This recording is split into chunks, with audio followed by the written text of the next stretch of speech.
So, I just recently got done watching MaXXXine, and MaXXXine is. Hey, what's up, guys? Thank you guys so much for clicking on another video. My name is Joel, and I just got done watching MaXXXine, and boy, oh boy, MaXXXine was something, alright. But before we get into the video, make sure to hit that subscribe button, hit that like button, and turn on post notifications so you can be notified to every video, film, etc. or whatever I do on this channel. But without further ado, let's hit play on MaXXXine, directed by Ty West, 2024. MaXXXine. So, my initial thoughts after leaving the theaters watching MaXXXine. MaXXXine is a solid film. It is a solid film. By no means do I think it's better than X. Because X for me is the top of the Ty West trilogy. Nothing in this trilogy is probably going to beat X for me personally. Because X, it had that, Texas Chainsaw feel, the whole Friday the 13th aesthetic. It was just that nice old classic 70s slasher film that you guys know and love. Here, MaXXXine has that classic 80s aesthetic. MaXXXine is a nice classic 80s slasher that has the whole 80s aesthetic. I think it was shot on 16mm film also. It had that nice vibe going with it, the whole retro synthwave type deal. Now, going into plot. The plot in this film, it was solid. It was nothing too crazy, nothing too shabby. Basically, MaXXXine, she's trying to start her career in Hollywood, further advance it, and back in the 80s, the whole Night Stalker deal, and the Night Stalker is basically targeting people around her and trying to get to her. That's basically the plot of the film. Honestly, thinking back at it, the Night Stalker really didn't have to be in this film at all. I know that's what they wanted to set up with the whole 80s aesthetic and the whole time period that they were going for. But really, the Night Stalker, his whole involvement wasn't needed at all in the film. At all. Now, when we get to the spoilers, then I can talk further on this. But yeah, I just want to say, Night Stalker wasn't needed. Although I like the whole investigation detective side of MaXXXine. I love slasher films and horror movies in general when they go into the forensics, investigation, detective work. That's especially the two cops that played. They were acted really well. But man, the Night Stalker in this film does some crazy behind stuff, some wicked stuff. I don't want to give spoil. I will talk more about that in the spoil. But this is just initial thoughts coming out of the theater after watching MaXXXine. Plot was decent. Wasn't too much going on with it. Next, moving on to cinematography. The cinematography in this film was well done. One thing I will say, Ty West knows how to work a camera and knows how to frame up a shot. His cinematography, even from X to Pearl, was spot on, but MaXXXine, I think MaXXXine had some budget, so his cinematography shined in this film. Cinematography shot on 16mm film. We know that X and Pearl were shot digitally because of COVID restrictions and how they were shooting it back to back, but Ty West got the chance to shoot on film with this one, and it really paid off. It had the whole 80s grainy, the whole vintage, the whole scaling lines in the footage too. And you know how Ty West likes to cut back and forth from camcorder recording footage then to wide, But the camcorder footage, the whole JVC recorder footage in this film looked outstanding. And I'm not sure if it was that was recorded on an actual JVC or that was all editing, but even either or, it looked good. It looked really good. I say I really like his cinematography maybe the most in the Wild West scene where Kevin Bacon's character is chasing MaXXXine. Now, moving on to acting, I got things to say about acting. Mia Goth really shined in this film. With the scenes that she had and with what she had to deal with in that film, she did a damn good job. It was spectacular. Always expecting spectacular acting from Mia Goth, especially her performance in Pearl. So I was coming in this film with high expectations. This Maxine is different than what we've seen in X. She's obviously going through stuff. She's trying to break through her career. She's more nonchalant in this film, I would say. She's more chilled, laid back, really not trying to be bothered by anybody. That's what I like about Maxine in this film. It's just very different, a very different interpretation than what we got from Pearl and X with Mia Goth. This was totally different. Also, the killer of this film, when I get to the killer reveal in my spoiler part, the actor was fantastic.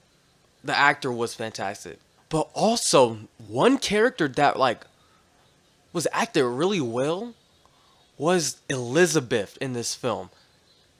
She was fantastic. She really gave off that vibes of a high Hollywood director, producer, strong. She reminded me of Greta Gerwig with how like her presence on the screen, her dominance. It was fantastic. I loved her. I loved every second of her on the screen actually. But probably the best part in the best thing in the whole movie is the action scenes. We didn't get really too many action scenes, but when we did, oh my gosh. Oh my gosh. I'm gonna talk more about that in the spoiler review. Anyways, let's just move on to the spoilers because I got things to say. Remember how I was talking about the killer earlier in the video? The killer reveal, I'm not gonna lie, I was not expecting that. I think I was kind of oblivious. I was just like set in to the story and everything. I felt like I was kind of oblivious to that. And I should have seen this coming. The killer was none other than Maxine's father. Yes. And I wanted to say more about the plot, but I couldn't really say that much without giving away the killer and his motive.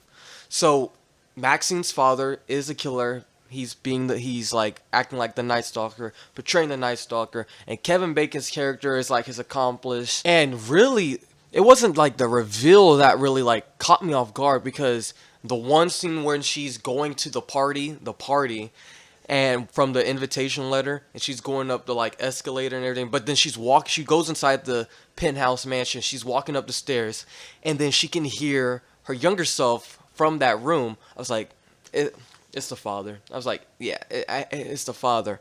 Then when it actually revealed, I was like, oh, yeah, that's the father. That's shocking. That's shocking. But it was really the motive that really was like had me interested in on the edge of my seat. Basically, Maxine's father wants to get rid of all the sin and all the wickedness in the entertainment industry. We know Maxine was one of those stars in the adult entertainment industry. And basically, her father is going around killing all those people working in that industry, and basically leading this cult. He has a huge cult following. Even from the trailers, you can see the massive crowds chanting, satanic work, blah, blah, blah. Even had Lorraine's dad in the film with the shirt, like, Satan took away my daughter, blah, blah, blah. Basically, Maxine's father is leading this whole cult, trying to make people believe what Hollywood is doing is satanic and sinful. Now, moving more on that, this ties in. The final act, the third act of the film. Now, I've been seeing reviews and hearing people have been saying the third act was lackluster. I can see what they mean by that. But I feel like the beginning of the third act, near the middle, perfect. I liked it. I liked it. It was nice, suspenseful, action-packed. Bro, the action scene when Maxine's father is trying to perform an exorcism on Maxine, trying to get rid of the sinful ways and whatnot. Bro, when the detectives come up, you see them all in like dressed up in white robes, and I think some of them have like white hoods and everything. And then Maxine's father is basically recording his own movie. He's trying to make his own horror movie, basically talking about the sinful ways of Hollywood. And he's recording him performing an exorcism on his own daughter. But then the two detectives come up and basically stop the show. Bro, they have like a whole freaking... You know, this scene reminded me of the Wolverine. With the whole... When Wolverine went to Japan and was going to the funeral. The whole... Bro, they pulled out shotguns, oh my gosh. The action scene... In the pool, his henchmen are flying in the pool, getting shot off the buildings, off the balconies, getting thrown this way, that way. Bro, The action scene, that action scene was the best action scene in this whole film. Speaking more over on action scenes, there's this one scene, it was not really action, but there's one scene where Maxine, when Kevin Bacon's character is driving behind Maxine, recording, and Maxine gets out of her car, sees that he's recording, takes the car keys and puts them between her knuckles like forming Wolverine claws, and just basically goes up to Kevin Bacon, takes his JVC camera, bashing Kevin Bacon in the face, like with the keys in the hands, like brass knuckles. Bloody Kevin Bacon's face is just all bloodied out and everything. I was like, I was clapping in the theaters at that moment. I was like, whoa. I feel like towards the middle of the third act, when they're going up to the Hollywood sign, and like basically they're having a cat and mouse chase shootout.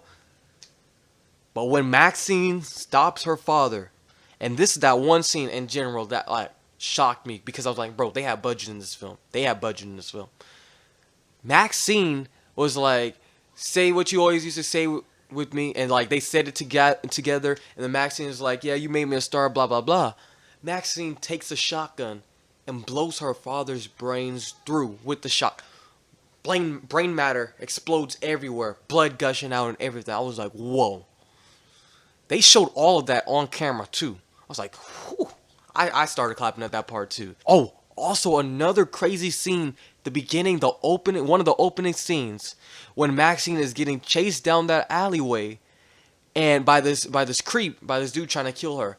She gets stopped by a gate. She turns around with the gun. She's like, you don't want to mess with me, blah blah blah. And she basically tells the guy to strip, and bro, y'all gotta see it in the theaters. But she tells him to strip, but